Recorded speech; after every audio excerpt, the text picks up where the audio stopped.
The White House Budget Office says the president would veto a bipartisan Senate bill that limits his authority to impose tariffs should the legislation pass and get to his desk.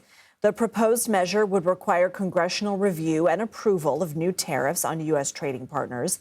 7 Republican senators you see on your screen are joining 7 Democrats in backing the bill. They are Chuck Grassley, Mitch McConnell, Jerry Moran, Lisa Murkowski, Tom Tillis, Todd Young, and Susan Collins. CBS News congressional correspondent Nikole Killion joins us now for more. Nikole, tell us about this bill, its chances, and these 7 Republican senators supporting it. Yeah, well, this was a bill that was introduced last week by Senator Chuck Grassley and Senator Maria Cantwell that basically would claw back some of Congress's authority when it comes to trade policy. So it would require the president to notify Congress in advance of enacting a new tariff. And it also would give Congress the power to approve or disapprove a tariff within 60 days. So from that standpoint, it is getting additional support, as you just showed on your screen there, with additional Republicans, Senator Lisa Murkowski being one of them, telling reporters a short time ago she thinks it's telling that more Republicans have signed on to this bill. There is a companion measure in the House that's being introduced by Nebraska Congressman Don Bacon, but whether or not this will move the needle in any meaningful way remains to be seen, in particular because of that veto threat that now is hanging over this legislation. And on Monday, House Speaker Mike Johnson said President Trump needs space to carry out his tariffs plan. But Republican Representative Don Bacon, as you mentioned, says he'll champion that similar bill in the House. Are we noticing a split among some in the GOP here in contrast to what the president is trying to do when it comes to global trade?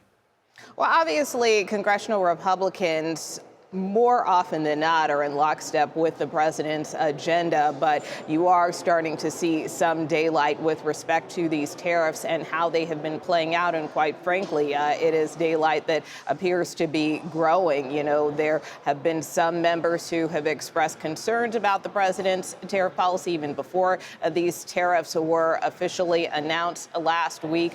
But by and large, most congressional Republicans felt, you know, if this is what the president wants to do, let's see how it works. Let's take a wait and see approach, even as they had reservations about the impact in their own potential congressional districts and states. But now that we are seeing this play out in real time in the markets, there are still many Republicans who want to take that wait and see approach, including many in leadership. But now, again, with this new legislation being introduced, I think you are starting to see some members say, hey, wait, you know, we need more information from the Trump administration on this, or maybe we should, you know, take a beat here because they are concerned about the markets and how things are playing out.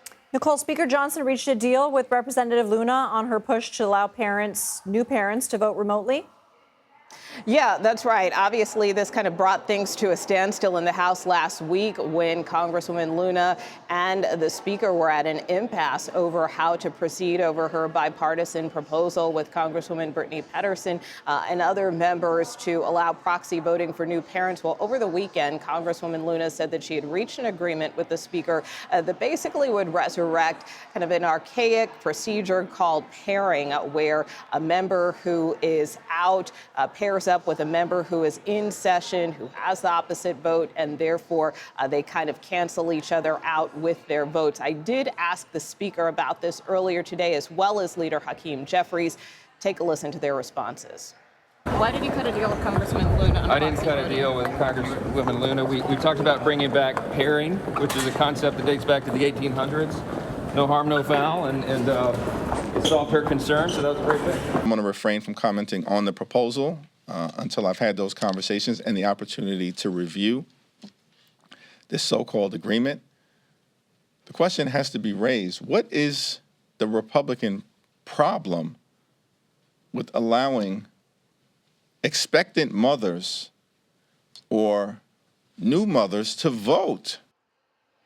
So this has really opened up a big debate here on Capitol Hill, simply because, as you know, kind of in the private sector, of course, there are many parental leave policies that allow a new mother, a new father to take some time off to care for their little one. But here in Congress, you still have to show up and vote. And that has what has caused kind of an issue with many new members, many of whom have had babies recently. And so Congresswoman Pedersen, a Democrat, who again was behind that bipartisan resolution last week, she called this new pairing proposal outdated and, still feels that their original proposal that would have allowed new parents to vote by proxy should have been the path forward here. So, there is some cautious hesitation in terms of how exactly this new compromise might work. But for the time being, it does allow the House to move forward with its business rather than to argue back and forth over the issue. Nikole Killion, thank you for that update.